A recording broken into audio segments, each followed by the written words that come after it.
여러분 안녕하십니까? 4월 29일 수요일 뉴스투데이 경남 시작합니다. 오늘의 주요 뉴스입니다. 경남형 긴급재난지원금 접수가 시작된 가운데 합천군에선 신청서에 필요한 내용을 미리 출력한 우편물로 발송해 호응을 얻고 있습니다. 2년 전 함안군 공무직 채용 과정의 청탁 의혹에 대한 대법원 선고가 최근 났습니다. 하지만 면접 채점표를 파쇄해 채용 비리 여부도 밝히지 못하고 피해자 구제도 하지 못하고 있습니다. 생활 쓰레기를 처리하는 진주시 쓰레기 매립장에 건설 폐기물인 폐아스콘이 무더기로 반입됐습니다. 진주시는 제대로 확인하지도 않고 일부를 매립했습니다. 창원의 도시마천 인도에 잇따른 정전기 사고는 합성 목재 때문으로 확인됐습니다. 창원시가 정전기 방지 시설 설치에 착수했습니다. 경남형 긴급재난지원금 신청과 지급이 지난 23일부터 시작됐는데요. 눈에 띄는 자치단체가 있습니다. 바로 합천군인데 신청서에 넣어야 할 내용을 미리 출력해서 우편으로 보내 민원인들도 편하고 행정 처리도 빨라졌습니다. 신동식 기자가 취재했습니다. 진주시 초장동사무소. 경남 긴급재난지원금을 신청하려는 전화와 민원인들로 하루 종일 분주합니다. 신청 대상 여부 확인은 물론 신청서 작성에 카드 사용 방법 설명까지 공무원들이 해야 할 일이 한두 가지가 아닙니다. 또 신청서 또 잘 적었는지 확인도 해야 되고 그다음 또 카드도 또 돈에 맞춰서 또 내어드려야 되고 그다음에 또 이 카드를 어떻게 사용을 해야 되는지 설명도 해드려야 되고 해서 비슷한 시간인데도 합천군 삼가면사무소 직원들의 표정은 한결 여유롭습니다. 지원 신청서에 적어야 할 내용이 이미 인쇄돼 신청인의 서명만 확인하면 됩니다. 일일이 여기 이제 떠는 거 보고 확인하고 가족분들 생년월일들 잘 모르시고 그렇거든요. 여기 하니까 편하지. 신청서에 기재 내용이 적혀 있지 않을 때에는 주민들이 사전 작성 없이 신청서를 바로 들고 와 접수에 어려움을 겪었습니다. 합천군은 65살 이상 노인 인구가 전체의 38.5%로 고령 인구 비율이 높습니다. 어르신들이 비좁은 신청서 칸에 글자를 틀리지 않게 똑바로 쓰거나 가족들의 생년월일을 일일이 확인하지 않아도 됩니다. 유일한 키값이 이제 주민번호 쪽이 그쪽이니까 그 자료를 가지고 세대주든 세대원이든 자동으로 읽어오면 다 뿌려줄 수 있도록 그렇게 만든 거죠. 이 같은 사례가 알려지면서 도내 곳곳에서는 프로그램 개발에 대한 문의가 이어지고 있습니다. 경상남도와 개인정보 일부를 별표 처리하고 정보 관리를 철저히 하는 등의 협의가 이루어지면 앞으로 더 많은 곳에서 사용될 것으로 보입니다. MBC 뉴스 신동식입니다. 2년 전 함안군 공무직 채용 과정에 부당한 청탁이 있었다는 의혹이 일어 많이 시끄러웠죠. 관련 공무원들에 대한 대법원 선고가 2달 전에 났지만 이미 면접 채점표를 파쇄해버려서 채용 비리 여부를 밝혀내지 못했고 가장 중요한 피해자 구제도 이루어지지 않고 있습니다. 김태석 기자가 취재했습니다. 2018년 6월 함안군은 공공부문 근로자 정규직 전환에 따라 공무직 18명을 채용합니다. 이 가운데 군수 권한대행 비서의 아내가 면접에서 합격했습니다. 이 과정에서 함안군 행정과장 A씨는 면접위원으로 참여해 2위와 현격한 차이의 점수를 줬습니다. 이후 특혜 채용 의혹으로 경상남도에 감사가 임박하자 A씨는 채점표를 새로 작성한 뒤 원본 채점표와 바꾸라고 부하 직원 B씨에게 지시했습니다. B씨는 면접 응시자들의 원본 채점표를 문서 3단기에 넣어 파쇄해버렸습니다. 대법원은 A씨에게 징역 6개월에 집행유예 2년, B씨에겐 벌금 200만 원을 선고했습니다.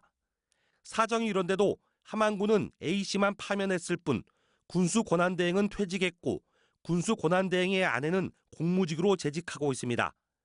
면접 절차에 자세한 규정이 없어 정부의 가이드라인을 어기지 않았고 채용 비리도 밝혀내지 못했다는 게 함안군의 입장입니다. 지금 이제 가이드라인도 그랬고 저희들 이제 채용하는 절차상에는 크게 문제가 없었고 결국 그 직종에서 기간제로 오랫동안 근무해왔던 사람을 비롯한 탈락자 4명은 아직도 피해자 구제를 받지 못하고 있습니다. 안타깝다. 그런데 행정에선 아무것도 해줄 수 있는 게 없다. 이렇게 하는 것이 행정의 바람직한 모습은 아니지 않겠습니까, 국장님? 국가권익위나 이런 쪽에 한번 내용을 알아보고 유사 사례가 있는지 확인해보고 유사 사례가 없다 하더라도 이런 부분에 대해서는 질문을 해서 어떤 방법이 있는지에 대해서 고민을 해보겠습니다. 정부 가이드라인의 준수 여부에 대한 규명과 책임 소재 파악, 피해자 구제를 위한 조치가 이루어지지 않는다면 함안군의 신뢰는 회복되기 힘들 것으로 보입니다. MBC 뉴스 김태석입니다. 요즘 남해안에서는 봄멸치잡이가 한창입니다. 이맘때 잡는 멸치를 봄멸이라고 하는데요. 통통하게 살이 올라서 맛도 뛰어납니다. 부정석 기자가 봄멸치잡이 현장을 다녀왔습니다. 새벽 동이틀 무렵 남해안 멸치어장에 어선들이 모여듭니다. 멸치떼를 찾아다니더니 하나 둘씩 그물을 바다로 내립니다. 30여 분 뒤 끌어올린 그물엔 은빛 비늘을 반짝이며 멸치가 촘촘히 박혀 있습니다.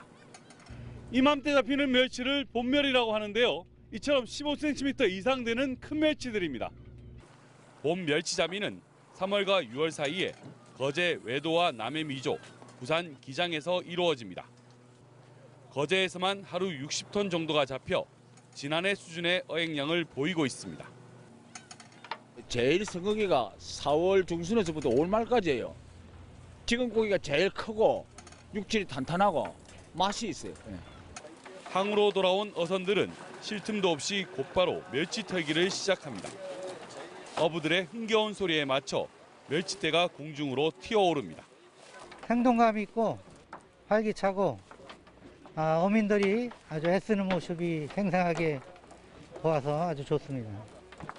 봄 멸치잡이가 시작되면서 싱싱한 멸치를 맛보려는 발길이 남해안으로 몰려들고 있습니다. MBC 뉴스 구정석입니다.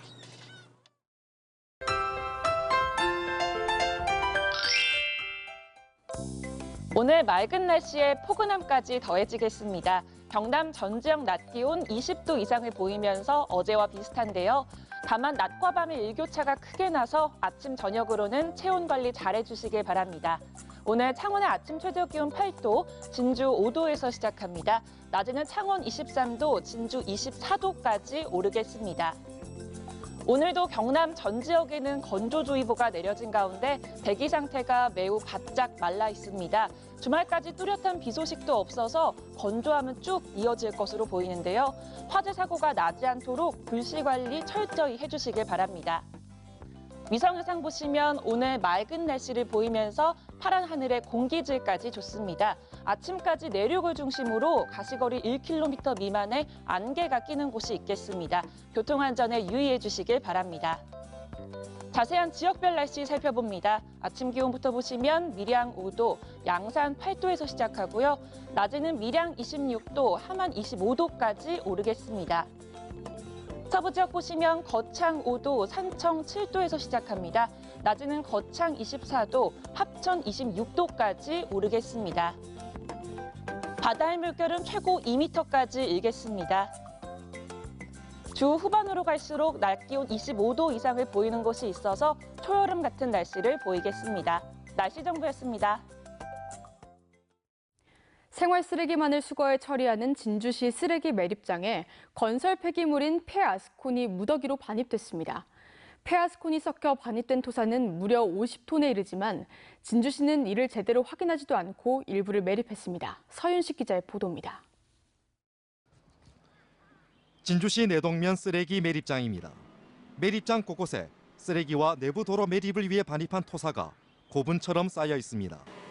자세히 보니 폐아스콘 무더기입니다. 쓰레기 매립장에 반입해서는 안 될 폐아스콘이 보시는 것처럼 생활 쓰레기와 뒤섞여 있습니다. 폐아스콘은 건설 폐기물로 분류돼 반드시 전문업체에 맡겨 재활용토록 하고 있습니다. 그러니까 매립장 반입 자체가 불법입니다. 진주시가 최근 지역 2개 업체로부터 공급받은 토사는 무려 50톤. 이 가운데 폐아스콘이 무더기로 섞여 있었지만 진주시는 이 같은 사실을 전혀 알지 못했습니다. 폐아스콘이 25톤 트럭으로 한 60대 분이 들어와 있더라고요. 그래서 즉시 매립장 사업소 측에 반출할 것을 얘기를 했고. 왼쪽은 일반 토사, 오른쪽은 폐아스콘입니다. 색깔과 형태가 확연히 구분됩니다. 그런데도 진주시는 토사 공급업체가 제시한 토양시험 성적서만 믿고 덤프트럭 60대분의 토사를 제대로 확인하지 않고 일부를 매립해버린 겁니다. 향후에는 이런 일이 아마 재발되지는 또 않을 것이고 또 들어올 때마다 차량별로 확인해야 되겠구나 하는 이런 교훈이 남았다. 저희도 그렇게 생각하고 있습니다. 진주시는 뒤늦게 폐하스콘 전량을 반출토록 했지만 관리 소홀 책임은 면하기 어려워 보입니다.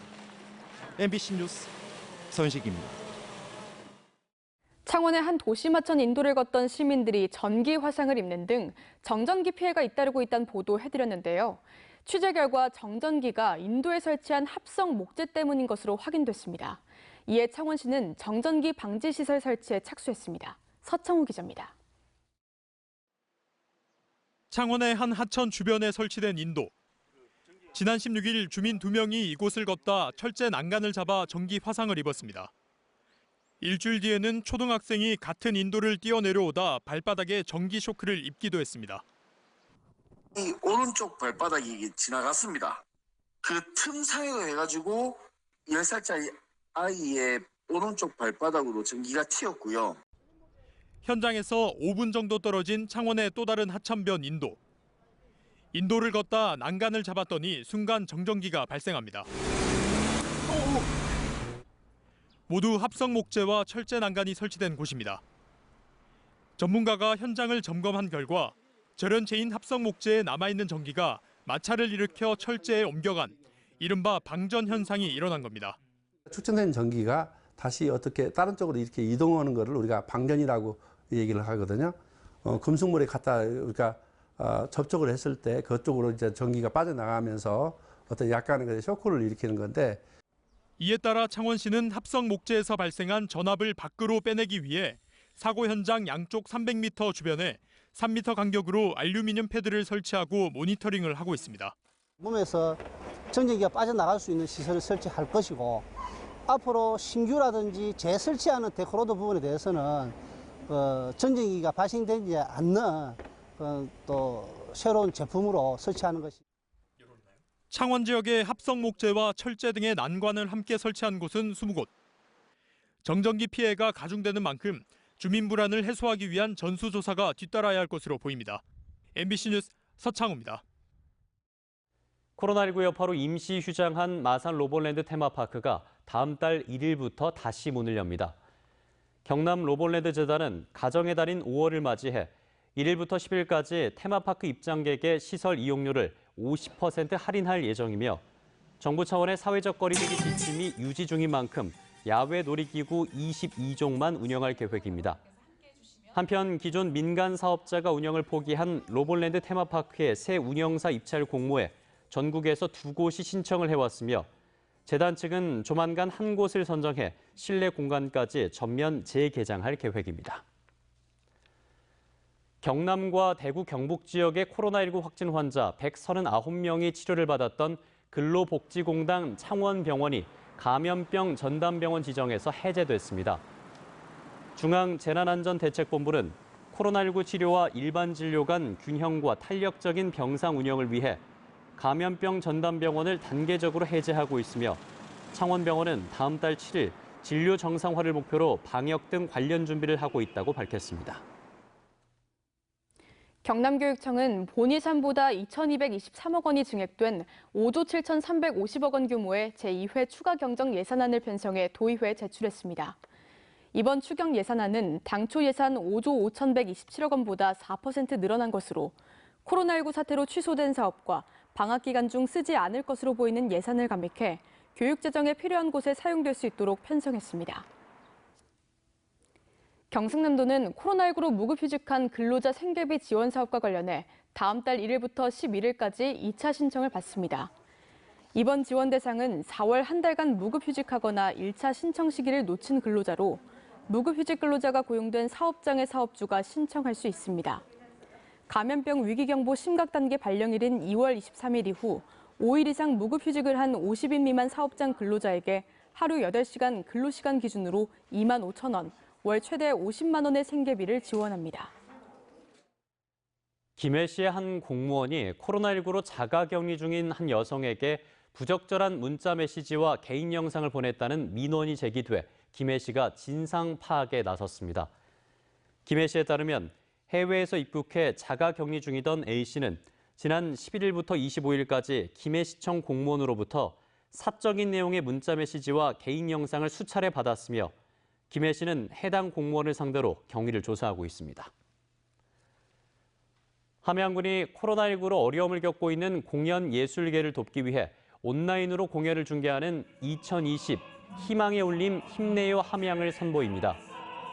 이번 공연은 무관중으로 지난 24일 함양문화예술회관에서 진행됐으며 오늘 유튜브 산삼 항로화 엑스포 채널과 함양문화예술회관 채널을 통해 방송됩니다. 사천공군 제3훈련비행단이 KT-1 훈련기로 33만 시간 무사고 비행 기록을 수립했습니다. 제3훈련비행단은 지난 2003년 11월 이후 16년 5개월 동안 무사고 비행을 했으며 이 비행을 거리로 환산하면 1억 6,400만 킬로미터로 지구와 달을 213차례 왕복한 거리라고 설명했습니다. 진주시가 코로나19 확산을 막기 위해 지난 2월 말부터 중단했던 찾아가는 장난감 은행의 운영을 다시 시작했습니다. 찾아가는 장난감 은행은 이동수단이 없거나 읍면동 지역에 있는 시민들을 위해 버스로 돌며 장난감을 빌려주는 사업이며 버스 정차 일정은 진주시 육아종합지원센터 홈페이지에서 확인할 수 있습니다. 창녕군이 코로나19로 휴관에 들어간 각종 복지회관 강사들의 강사료를 먼저 지급하고 계약 기간도 연장하기로 했습니다. 창녕군은 여성회관과 노인복지회관, 종합복지관 등에서 교육 강좌를 맡은 강사 53명 중 희망자에게 강사료 일부를 다음 달 중에 선지급하고 올해 말까지 돼 있는 계약 기간도 내년 말까지 연장할 계획입니다.